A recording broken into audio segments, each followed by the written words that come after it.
अस्सलाम वालेकुम। बिस्मिल्लाहिर्रहमानिर्रहीम। दोस्तों, आज की जो वीडियो एहसास एमरजेंसी कैश प्रोग्राम और एहसास राशन प्रोग्राम के हवाले से है। ये दो प्रोग्राम शुरू हुए थे पहले। एक प्रोग्राम में था वो 1 महीने का राशन मिलना था, और दूसरा प्रोग्राम था उसमें 4000 रुपये कैश देने का जो है वो वादा किया गया था। लेकिन बाद में फिर इन दोनों प्रोग्रामों को एक ही जगह पे जो है मुंसलिक कर दिया गया कि जो है 12,000 रुपये इकट्ठा माली इमदाद एक ही दफ़ा मिलेगी। तो इसके फिर जो है 3 मरले बनाए गए।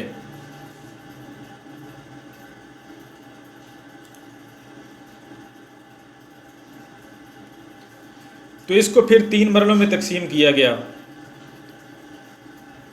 एक वो लोग जो पहले ही बेनज़ीर इनकम सपोर्ट प्रोग्राम में रजिस्टर थे और बाद में कुछ उसी प्रोग्राम में जो है एहसास कफ़ालत के थ्रू रजिस्टर हुए, और अब उसका जो नाम है वो एहसास कफ़ालत ही रखा गया है बेनज़ीर चेंज करके। तो दूसरा मरला उन लोगों का है जिनको ये मैसेज आ रहे थे कि आप अहल हैं या आपके वालिदैन अहल हैं, और तीसरे मरले में फिर उन लोगों को पैसे मिलेंगे जिनको ये मैसेज आ रहे हैं कि आप को जांच पड़ताल के बाद जो है मुतला किया जाएगा। तो वो लोग जो हैं काफ़ी परेशान हैं जिनको ये मैसेज आए हैं कि आपको है जांच पड़ताल के बाद मुतला किया जाएगा। उनको अभी तक पैसे नहीं मिले और ना कोई उनको ऐसा मैसेज आया है रिजेक्ट का कि आप रिजेक्ट हो चुके हैं, नाअहल हैं, और ना ही अहल का मैसेज आया है। और दूसरे वो लोग जिनको ये मैसेज आए हैं कि आप अहल हैं, आपको पैसे मिलेंगे, उनको भी अभी तक कुछ नहीं मिला। तो अभी जो पैसे मिल रहे हैं, जो 12,000 रुपये लोग ले रहे हैं, ये वो लोग हैं जो पहले ही बेनज़ीर वाले प्रोसेस में प्रोग्राम में रजिस्टर थे।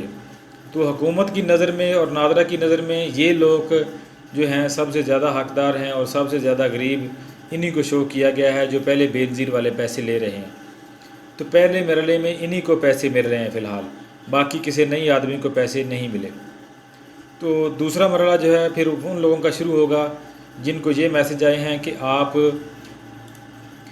एहसास आप इसके अहल हैं, आपको इसके पैसे मिलेंगे, आपको मैसेज के ज़रिए जो है इन्फॉर्म किया जाएगा।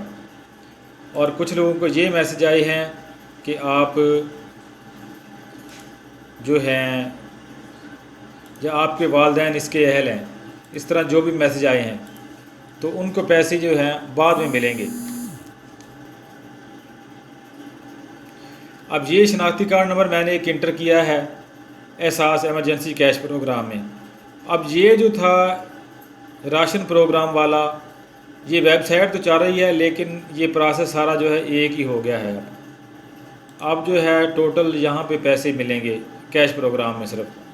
तो ये शनाख्ती कार्ड मैंने इंटर किया तो इसके पे लिख के आ रहा है कि आपके वालिद एहसास एमरजेंसी प्रोग्राम के लिए अहल हैं, बराए करम 8171 पर SMS भेजें। रकम के हसूल के लिए बज़रिया SMS आपको जल्द आगाह किया जाएगा। और फिर कुछ लोग ऐसे हैं जिनको ये मैसेज आया है। अब ये दूसरा जो है शनाख्ती कार्ड मैंने इंटर किया है तो इसमें ये लिख के आ रहा है कि एहसास एमरजेंसी कैश प्रोग्राम के लिए आप ऑनलाइन रजिस्ट्रेशन करवा चुके हैं, आपकी दरख्वास्त की तस्दीक के बाद आपको SMS किया जाएगा। यानी इनको मोबाइल पे मैसेज आया हो कि आपको जांच पड़ताल के बाद ही जो है वो बताया जाएगा। तो प्रोसेस ये चल रहा है कि फ़िलहाल उन लोगों को सिर्फ पैसे मिल रहे हैं जिन्होंने BISV में पहले अपने नाम दराज कराए हुए थे और वो पैसे बेनज़ीर वाले ले रहे थे।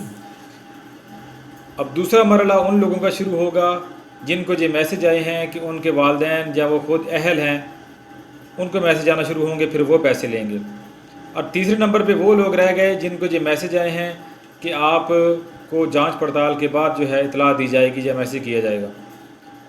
तो ये जो जांच पड़ताल वाले हैं ये परेशान ना हों, इनको भी पैसे मिलेंगे क्योंकि इनके नाम पहले जो है वो बेनज़ीर स्कीम में या इस तरह के किसी गुरबत प्रोग्राम में ऐड नहीं थे। इनको जो है एक मिडल तबका या दरमियाने तबके के लोग जो है कहा गया था, तो इसलिए हुकूमत इनकी जांच पड़ताल के ऑप्शन दे रही है। تو پریشان نہ ہوں، ان لوگوں کو بھی پیسے ملیں گے جن کو یہ میسج آئے ہیں کہ آپ کو جانچ پڑتال کے بعد مطلع کیا جائے گا۔ لیکن حکومت کا ایک پروسیس ہے، اس نے جو ہے نادرا کے ذریعے کوئی ویریفیکیشن کرنی ہے، شناختی کارڈ کے مطابق جو ہے ڈیٹے چیک ہوں گے، پتہ چلے گا کہ کسی کے نام پہ کوئی جائیداد وغیرہ نہیں ہے، اس کی گاڑیاں وغیرہ اس کے نام پہ تو نہیں ہیں، یا وہ سرکاری ملازم تو نہیں ہے، اس طرح کر کے تو فلٹر وغیرہ لگائے ہوئے ہیں آٹومیٹیکلی انہوں نے ان سافٹ ویئر میں، تو شناختی کارڈ سے جو ہے وہ اس کا معلومات جو ہے مل جاتی ہے نادرا سے کہ کون اہل ہے کون نہیں ہے۔ تو زیادہ تر لوگ جو ہیں ان کو پیسے ملیں گے، تیسرے مرحلے میں ملیں گے، اور ان میں سے کچھ جو ہیں پھر ریجیکٹ ہو جائیں گے، جو سرکاری ملازم ہوئے یا جن کے نام پہ کوئی جائیدادیں وغیرہ نکل آئیں، یعنی کہ جو اہل ہوں گے انہی کو ملنے ہیں، جو اہل نہیں ہے اس کو تو نہیں ملنے۔ تو یہ ہے فی الحال اپ ڈیٹ کہ پیسے ملیں گے، لیکن یہ 3 مرحلوں میں ملیں گے، ایک مرحلے میں نہیں۔